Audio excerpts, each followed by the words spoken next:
Chapter 9 of the Memoirs of Sherlock Holmes by Sir Arthur Conan Doyle. Adventure 9. The Greek Interpreter. During my long and intimate acquaintance with Mr. Sherlock Holmes, I had never heard him refer to his relations, and hardly ever to his own early life. This reticence upon his part had increased the somewhat inhuman effect which he produced upon me, until sometimes I found myself regarding him as an isolated phenomenon, a brain without a heart, as deficient in human sympathy as he was preeminent in intelligence. His aversion to women and his disinclination to form new friendships were both typical of his unemotional character, but not more so than his complete suppression of every reference to his own people. I had come to believe that he was an orphan with no relatives living, but one day, to my very great surprise, he began to talk to me about his brother.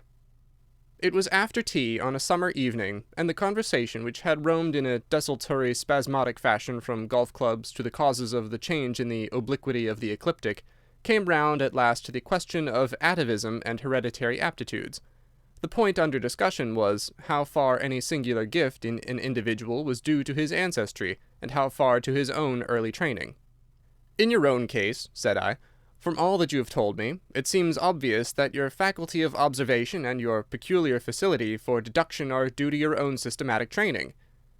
"To some extent," he answered thoughtfully. "My ancestors were country squires, who appeared to have led much the same life as is natural to their class, but none the less, my turn that way is in my veins, and may have come with my grandmother, who was the sister of Vernet, the French artist. Art in the blood is liable to take the strangest forms." "But how do you know that it is hereditary?" "Because my brother Mycroft possesses it in a larger degree than I do." This was news to me indeed. If there were another man with such singular powers in England, how was it that neither police nor public had heard of him? I put the question, with a hint that it was my companion's modesty which made him acknowledge his brother as his superior. Holmes laughed at my suggestion. "My dear Watson," said he, "I cannot agree with those who rank modesty among the virtues. To the logician all things should be seen exactly as they are, and to underestimate one's self is as much a departure from truth as to exaggerate one's own powers. When I say, therefore, that Mycroft has better powers of observation than I, you may take it that I am speaking the exact and literal truth." "Is he your junior?" 7 years my senior." "How comes it that he is unknown?" "Oh, he is very well known in his own circle." "Where, then?" "Well, in the Diogenes Club, for example." I'd never heard of the institution, and my face must have proclaimed as much, for Sherlock Holmes pulled out his watch. "The Diogenes Club is the queerest club in London, and Mycroft one of the queerest men. He is always there from 5:15 to 8:20. It's 6 now, so if you care for a stroll this beautiful evening, I shall be very happy to introduce you to 2 curiosities." 5 minutes later we were in the street walking towards Regent's Circus. "You wonder," said my companion, "why it is that Mycroft does not use his powers for detective work. He's incapable of it." "But I thought you said—" "I said that he was my superior in observation and deduction. If the art of the detective began and ended in reasoning from an armchair, my brother would be the greatest criminal agent that ever lived. But he has no ambition and no energy. He will not even go out of his way to verify his own solutions, and would rather be considered wrong than take the trouble to prove himself right. Again and again I have taken a problem to him, and have received an explanation which has afterwards proved to be the correct one, and yet he was absolutely incapable of working out the practical points which must be gone into before a case could be laid before a judge or jury." "It is not his profession, then?" "By no means. What is to me a means of livelihood is to him the merest hobby of a dilettante. He has an extraordinary faculty for figures, and audits the books in some of the government departments. Mycroft lodges in Pall Mall, and he walks round the corner into Whitehall every morning, and back every evening. From year's end to year's end he takes no other exercise, and is seen nowhere else, except only in the Diogenes Club, which is just opposite his rooms." "I cannot recall the name." "Very likely not. There are many men in London, you know, who, some from shyness, some from misanthropy, have no wish for the company of their fellows. Yet they are not averse to comfortable chairs and the latest periodicals. It is for the convenience of these that the Diogenes Club was started, and it now contains the most unsociable and unclubbable men in town.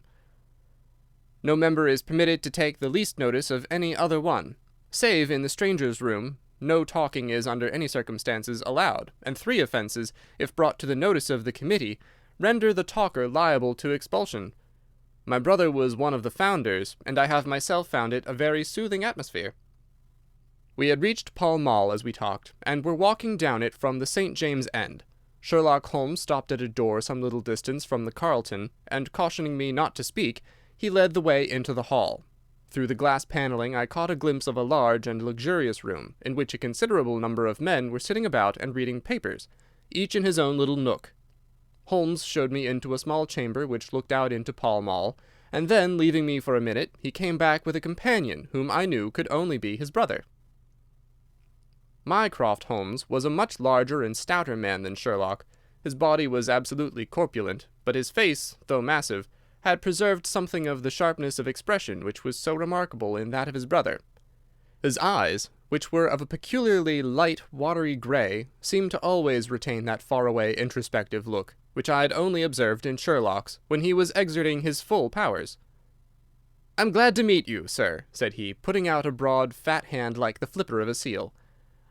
"I hear of Sherlock everywhere since you became his chronicler. By the way, Sherlock, I expected to see you round last week to consult me over that Manor House case. I thought you might be a little out of your depth." "No, I solved it," said my friend, smiling. "It was Adams, of course?" "Yes, it was Adams." "I was sure of it from the first." The two sat down together in the bow window of the club. "To anyone who wishes to study mankind, this is the spot," said Mycroft. "Look at the magnificent types. Look at these 2 men who are coming toward us, for example." "The billiard marker and the other?" "Precisely. What do you make of the other?" The 2 men had stopped opposite the window. Some chalk marks over the waistcoat pocket were the only signs of billiards which I could see in one of them. The other was a very small, dark fellow, with his hat pushed back and several packages under his arm. "An old soldier, I perceive," said Sherlock. "And very recently discharged," remarked the brother. "Served in India, I see." "And a non-commissioned officer." "Royal Artillery, I fancy," said Sherlock. "And a widower." "But with a child." "Children, my dear boy, children." "Come," said I, laughing, "this is a little too much."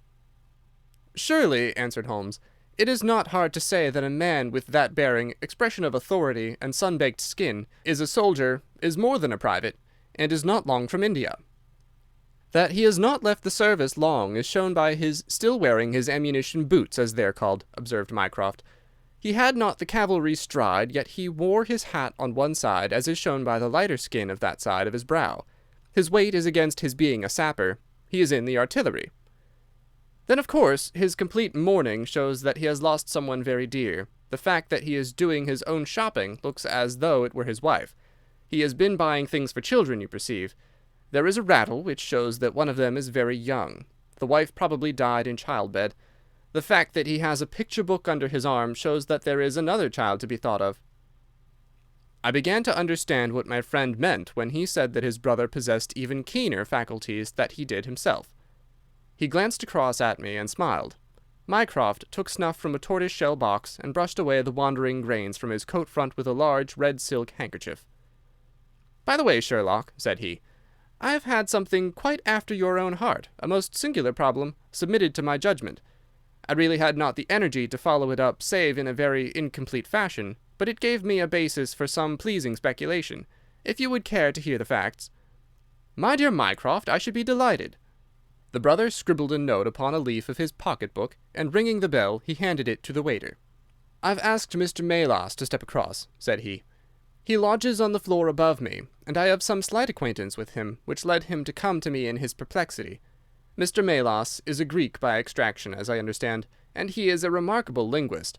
He earns his living partly as interpreter in the law courts and partly by acting as guide to any wealthy Orientals who may visit the Northumberland Avenue hotels.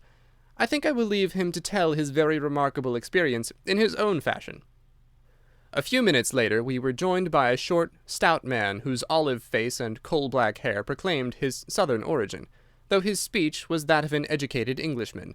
He shook hands eagerly with Sherlock Holmes, and his dark eyes sparkled with pleasure when he understood that the specialist was anxious to hear his story. "I do not believe that the police credit me. On my word, I do not," said he in a wailing voice. "Just because they have never heard of it before, they think that such a thing cannot be. But I know that I shall never be easy in my mind until I know what has become of my poor man with the sticking plaster upon his face." "I am all attention," said Sherlock Holmes. "This is Wednesday evening," said Mr. Melas. "Well, then, it was Monday night, only 2 days ago, you understand, that all this happened. I am an interpreter, as perhaps my neighbour there has told you. I interpret all languages, or nearly all, but as I am Greek by birth and with a Grecian name, it is with that particular tongue that I am principally associated. For many years I have been the chief Greek interpreter in London, and my name is very well known in the hotels. It happens, not unfrequently, that I am sent for at strange hours by foreigners who get into difficulties, or by travellers who arrive late and wish my services. I was not surprised, therefore, on Monday night, when a Mr. Latimer, a very fashionably dressed young man, came up to my rooms and asked me to accompany him in a cab which was waiting at the door. A Greek friend had come to see him upon business, he said, and as he could speak nothing but his own tongue, the services of an interpreter were indispensable. He gave me to understand that his house was some little distance off, in Kensington, and he seemed to be in a great hurry, bustling me rapidly into the cab when we had descended to the street. I say into the cab, but I soon became doubtful as to whether it was not a carriage in which I found myself. It was certainly more roomy than the ordinary four-wheeled disgrace to London, and the fittings, though frayed, were of rich quality. Mr. Latimer seated himself opposite to me, and we started off through Charing Cross and up the Shaftesbury Avenue. We had come out upon Oxford Street, and I had ventured some remark as to this being a roundabout way to Kensington, when my words were arrested by the extraordinary conduct of my companion. He began by drawing a most formidable-looking bludgeon loaded with lead from his pocket, and switching it backward and forward several times, as if to test its weight and strength. Then he placed it, without a word, upon the seat beside him. Having done this, he drew up the windows on each side, and I found to my astonishment that they were covered with paper, so as to prevent my seeing through them. "I am sorry to cut off your view, Mr. Melas," said he. "The fact is that I have no intention that you should see what the place is to which we are driving. It might possibly be inconvenient to me if you could find your way there again." As you can imagine, I was utterly taken aback by such an address. My companion was a powerful, broad-shouldered young fellow, and apart from the weapon, I should not have had the slightest chance in a struggle with him. "This is very extraordinary conduct, Mr. Latimer," I stammered. "You must be aware that what you are doing is quite illegal." "It is somewhat of a liberty, no doubt," said he, "but we'll make it up to you. I must warn you, however, Mr. Melas, that if at any time tonight you attempt to raise an alarm or do anything which is against my interests, you will find it a very serious thing. I beg you to remember that no one knows where you are, and that whether you are in this carriage or in my house you are equally in my power." His words were quiet, but he had a rasping way of saying them which was very menacing. I sat in silence, wondering what on earth could be his reason for kidnapping me in this extraordinary fashion. Whatever it might be, it was perfectly clear that there was no possible use in my resisting, and that I could only wait to see what might befall. For nearly 2 hours we drove without my having the least clue as to where we were going. Sometimes the rattle of the stones told of a paved causeway, and at others our smooth, silent course suggested asphalt. But save by this variation in sound, there was nothing at all which could in the remotest way help me to form a guess as to where we were.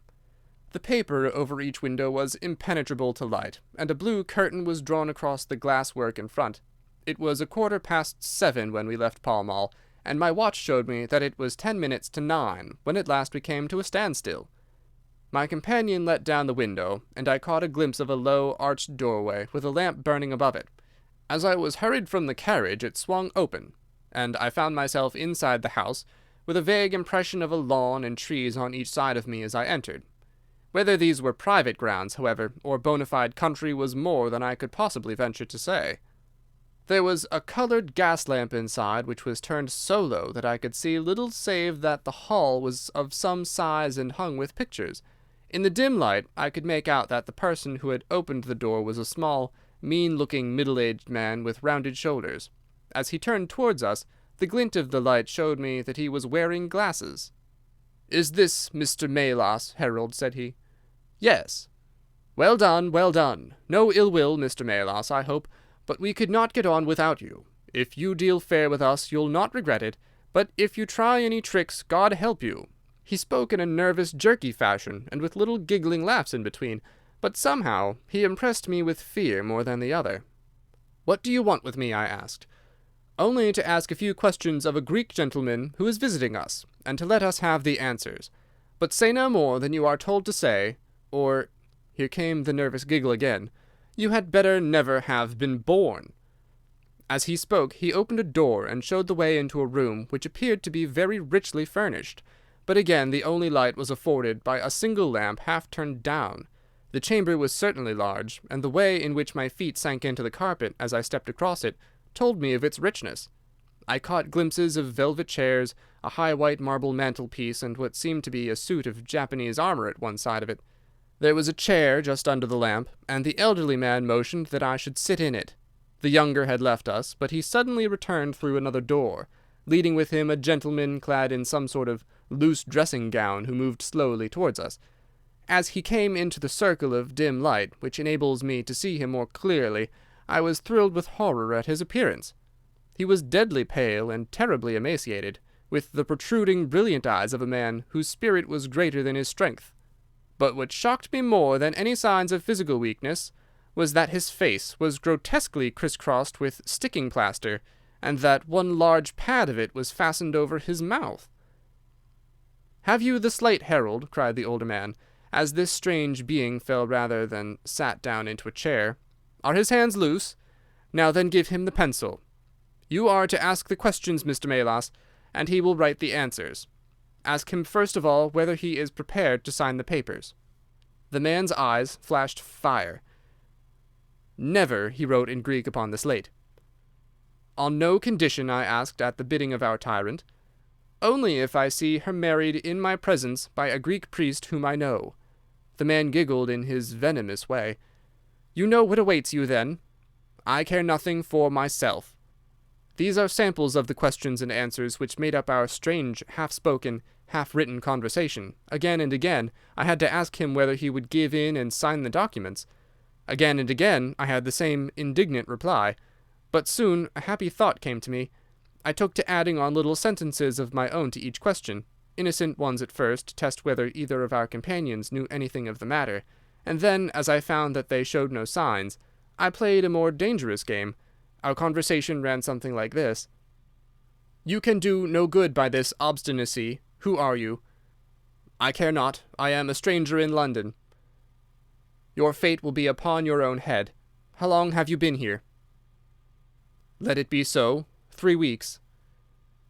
"The property can never be yours. What ails you?" "It shall not go to villains. They are starving me." "You shall go free if you sign. What house is this?" "I will never sign. I do not know." "You are not doing her any service. What is your name?" "Let me hear her say so. Cratides." "You shall see her if you sign. Where are you from?" "Then I shall never see her. Athens." Another 5 minutes, Mr. Holmes, and I should have wormed out the whole story under their very noses. My very next question might have cleared the matter up, but at that instant the door opened, and a woman stepped into the room. I could not see her clearly enough to know more than that she was tall and graceful, with black hair, and clad in some sort of loose white gown. "Harold," said she, speaking English with a broken accent, "I could not stay away longer. It is so lonely up there with only— Oh, my God, it is Paul!"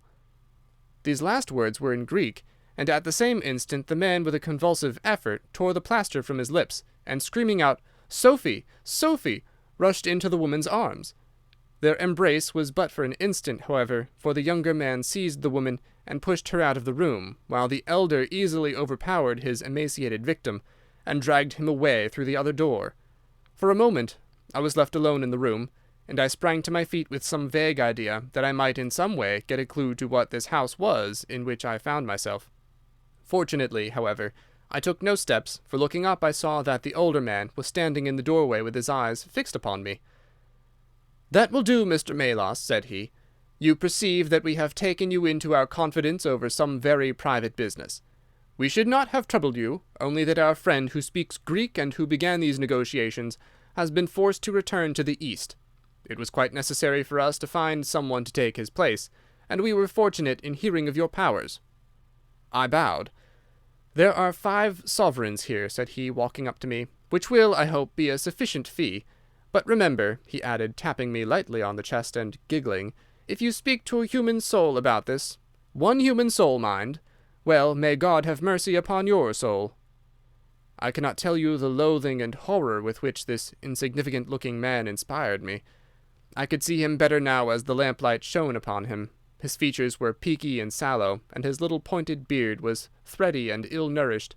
He pushed his face forward as he spoke, and his lips and eyelids were continually twitching like a man with St. Vitus's dance.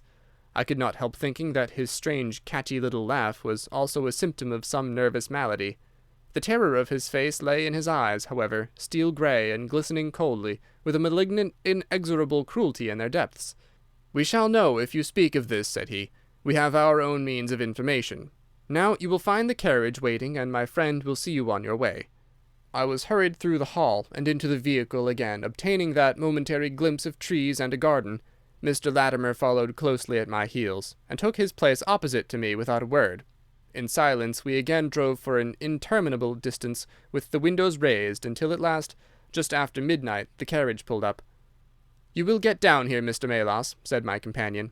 "I'm sorry to leave you so far from your house, but there is no alternative. Any attempt upon your part to follow the carriage can only end in injury to yourself." He opened the door as he spoke, and I had hardly time to spring out when the coachman lashed the horse and the carriage rattled away. I looked around me in astonishment. I was on some sort of a heathy common mottled over with dark clumps of furze bushes. Far away stretched a line of houses with a light here and there in the upper windows. On the other side I saw the red signal lamps of a railway. The carriage which had brought me was already out of sight. I stood gazing round and wondering where on earth I might be, when I saw someone coming towards me in the darkness. As he came up to me I made out that he was a railway porter. "Can you tell me what this place is?" I asked.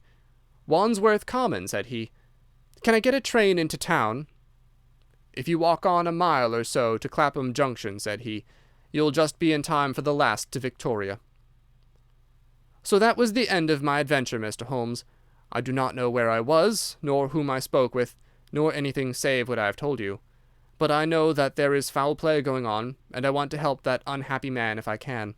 I told the whole story to Mr. Mycroft Holmes next morning, and subsequently to the police. We all sat in a silence for some little time after listening to this extraordinary narrative. Then Sherlock looked across at his brother. "Any steps?" he asked. Mycroft picked up the Daily News, which was lying on the side table. "Anybody supplying any information to the whereabouts of a Greek gentleman named Paul Cratides from Athens, who is unable to speak English, will be rewarded. A similar reward paid to anyone giving information about a Greek lady whose first name is Sophie, X2473. That was in all the dailies. No answer. "How about the Greek legation?" "I have inquired. They know nothing." "A wire to the head of the Athens police, then?" "Sherlock has all the energy of the family," said Mycroft, turning to me. "Well, you take the case up by all means, and let me know if you do any good." "Certainly," answered my friend, rising from his chair. "I'll let you know, and Mr. Melas also. In the meantime, Mr. Melas, I should certainly be on my guard if I were you, for of course they must know through these advertisements that you have betrayed them." As we walked home together, Holmes stopped at a telegraph office and sent off several wires. "You see, Watson," he remarked, "our evening has been by no means wasted. Some of my most interesting cases have come to me in this way through Mycroft. The problem which we have just listened to, although it can admit of but one explanation, has still some distinguishing features." "You have hopes of solving it?" "Well, knowing as much as we do, it will be singular indeed if we fail to discover the rest. You must yourself have formed some theory which will explain the facts to which we have listened?" "In a vague way, yes." "What was your idea, then?" "It seemed to me to be obvious that this Greek girl had been carried off by the young Englishman named Harold Latimer." "Carried off from where?" "Athens, perhaps." Sherlock Holmes shook his head. This young man could not talk a word of Greek. The lady could talk English fairly well. Inference that she had been in England some little time, but he had not been in Greece. Well, then, we will presume that she had come on a visit to England, and that this herald had persuaded her to fly with him. That is more probable. Then the brother, for that I fancy must be the relationship, comes over from Greece to interfere. He imprudently puts himself into the power of the young man and his older associate. They seize him and use violence towards him in order to make him sign some papers to make over the girl's fortune, of which he may be trustee to them. This he refuses to do. In order to negotiate with him they have to get an interpreter, and they pitch upon this Mr. Melas, having used some other one before. The girl is not told of the arrival of her brother, and finds it out by the merest accident. "Excellent, Watson," cried Holmes. "I really fancy that you are not far from the truth. You see that we hold all the cards, and we have only to fear some sudden act of violence on their part. If they give us time, we must have them." "But how can we find where this house lies?" "Well, if our conjecture is correct, and the girl's name is, or was, Sophie Cratides, we should have no difficulty in tracing her. That must be our main hope, for the brother is, of course, a complete stranger. It is clear that some time has elapsed since this herald established these relations with the girl, some weeks at any rate, since the brother in Greece has had time to hear of it and come across. If they have been living in the same place during this time, it is probable that we shall have some answer to Mycroft's advertisement." We had reached our house in Baker Street while we had been talking. Holmes ascended the stair first, and as he opened the door of our room he gave a start of surprise. Looking over his shoulder, I was equally astonished. His brother Mycroft was sitting, smoking in the armchair. "Come in, Sherlock, come in, sir," said he blandly, smiling at our surprised faces.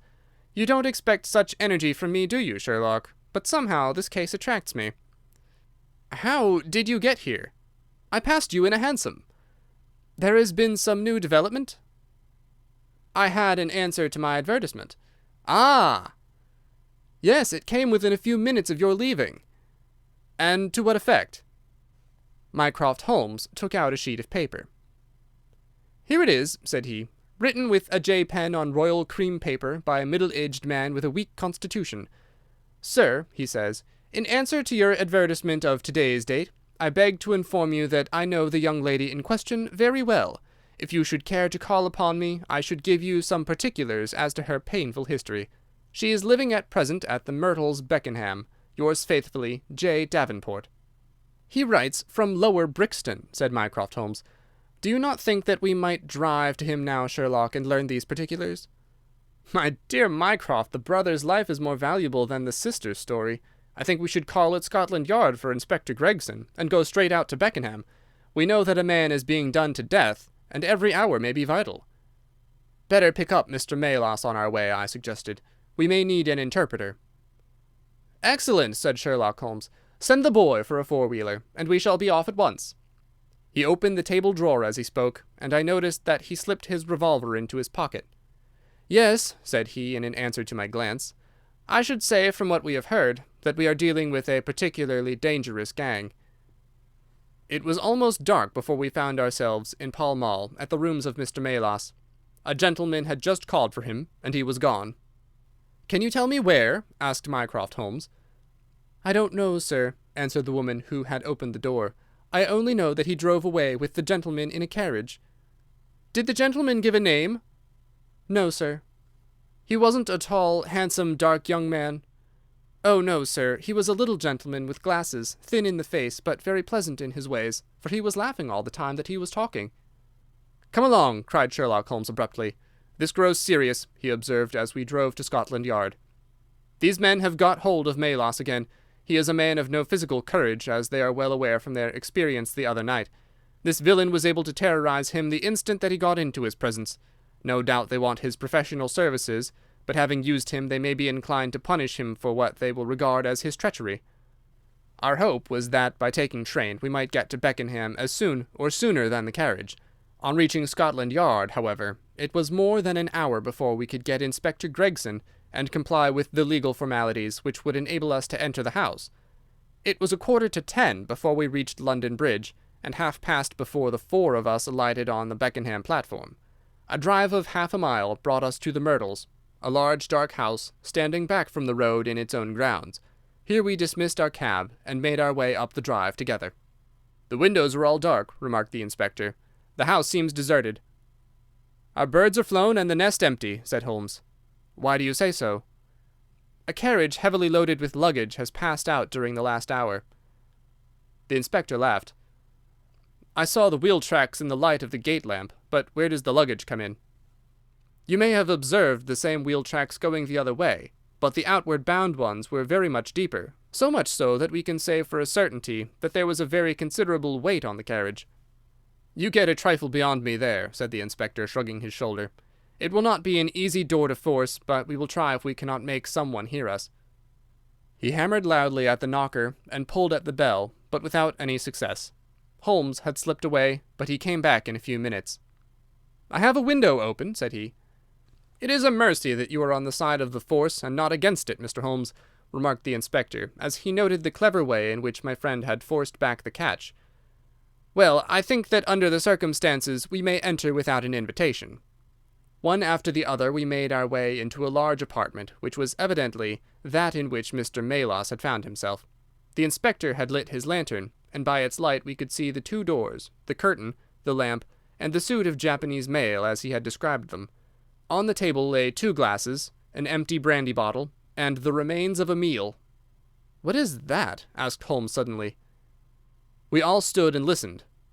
A low, moaning sound was coming from somewhere over our heads. Holmes rushed to the door and out into the hall. The dismal noise came from upstairs. He dashed up, the inspector and I at his heels, while his brother Mycroft followed as quickly as his great bulk would permit. 3 doors faced up upon the second floor, and it was from the central of these that the sinister sounds were issuing, sinking sometimes into a dull mumble and rising again into a shrill whine. It was locked, but the key had been left on the outside. Holmes flung open the door and rushed in, but he was out again in an instant with his hand to his throat. "It's charcoal," he cried. "Give it time, it will clear." Peering in, we could see that the only light in the room came from a dull blue flame which flickered from a small brass tripod in the centre. It threw a livid, unnatural circle upon the floor, while in the shadows beyond we saw the vague loom of 2 figures which crouched against the wall. From the open door there reeked a horrible poisonous exhalation which set us gasping and coughing. Holmes rushed to the top of the stairs to draw in the fresh air, and then, dashing into the room, he threw up the window and hurled the brazen tripod out into the garden. "We can enter in a minute," he gasped, darting out again. "Where is a candle? I doubt if we could strike a match in that atmosphere. Hold the light at the door, and we shall get them out, Mycroft, now." With a rush we got to the poisoned men and dragged them out into the well-lit hall. Both of them were blue-lipped and insensible, with swollen, congested faces and protruding eyes. Indeed, so distorted were their features that, save for his black beard and stout figure, we might have failed to recognize in one of them the Greek interpreter who had parted from us only a few hours before at the Diogenes Club. His hands and feet were securely strapped together, and he bore over one eye the marks of a violent blow. The other, who was secured in a similar fashion, was a tall man in the last stage of emaciation, with several strips of sticking plaster arranged in a grotesque pattern over his face. He had ceased to moan as we laid him down, and a glance showed me that for him, at least, our aid had come too late. Mr. Melas, however, still lived, and in less than an hour, with the aid of ammonia and brandy, I had the satisfaction of seeing him open his eyes, and of knowing that my hand had drawn him back from that dark valley in which all paths meet. It was a simple story which he had to tell, and one which did but confirm our own deductions. His visitor, on entering his rooms, had drawn a life-preserver from his sleeve, and had so impressed him with the fear of instant and inevitable death that he had kidnapped him for the 2nd time. Indeed, it was almost mesmeric, the effect which this giggling ruffian had produced upon the unfortunate linguist, for he could not speak of him save with trembling hands and a blanched cheek. He had been taken swiftly to Beckenham, and had acted as interpreter in a second interview, even more dramatic than the first, in which the 2 Englishmen had menaced their prisoner with instant death if he did not comply with their demands. Finally, finding him proof against every threat, they had hurled him back into his prison, and after reproaching Melas with his treachery, which appeared from the newspaper advertisement, they had stunned him with a blow from a stick, and he remembered nothing more until he found us bending over him. And this was the singular case of the Grecian interpreter, the explanation of which is still involved in some mystery, We were able to find out by communicating with the gentleman who had answered the advertisement that the unfortunate young lady came of a wealthy Grecian family, and that she had been on a visit to some friends in England. While there, she had met a young man named Harold Latimer, who had acquired an ascendancy over her, and had eventually persuaded her to fly with him. Her friends, shocked at the event, had contented themselves with informing her brother at Athens, and had then washed their hands of the matter. The brother, on his arrival in England, had imprudently placed himself in the power of Latimer and of his associate, whose name was Wilson Kemp, a man of the foulest antecedents. These two, finding that through his ignorance of the language he was helpless in their hands, had kept him a prisoner, and had endeavoured by cruelty and starvation to make him sign away his own and his sister's property. They had kept him in the house without the girl's knowledge, and the plaster over the face had been for the purpose of making recognition difficult in case she should ever catch a glimpse of him. Her feminine perception, however, had instantly seen through the disguise, when on the occasion of the interpreter's visit she had seen him for the first time. The poor girl, however, was herself a prisoner, for there was no one about the house except the man who acted as coachman, and his wife, both of whom were tools of the conspirators. Finding that their secret was out, and that their prisoner was not to be coerced, the two villains with the girl had fled away at a few hours' notice from the furnished house which they had hired, having first, as they thought, taken vengeance both upon the man who had defied and the one who had betrayed them. Months afterwards, a curious newspaper cutting reached us from Budapest. It told how two Englishmen, who had been travelling with a woman, had met with a tragic end. They had each been stabbed, it seems, and the Hungarian police were of opinion that they had quarrelled and had inflicted mortal injuries upon each other. Holmes, however, is, I fancy, of a different way of thinking, and holds to this day that if one could find the Grecian girl, one might learn how the wrongs of herself and her brother came to be avenged. End of Adventure 9. The Greek Interpreter.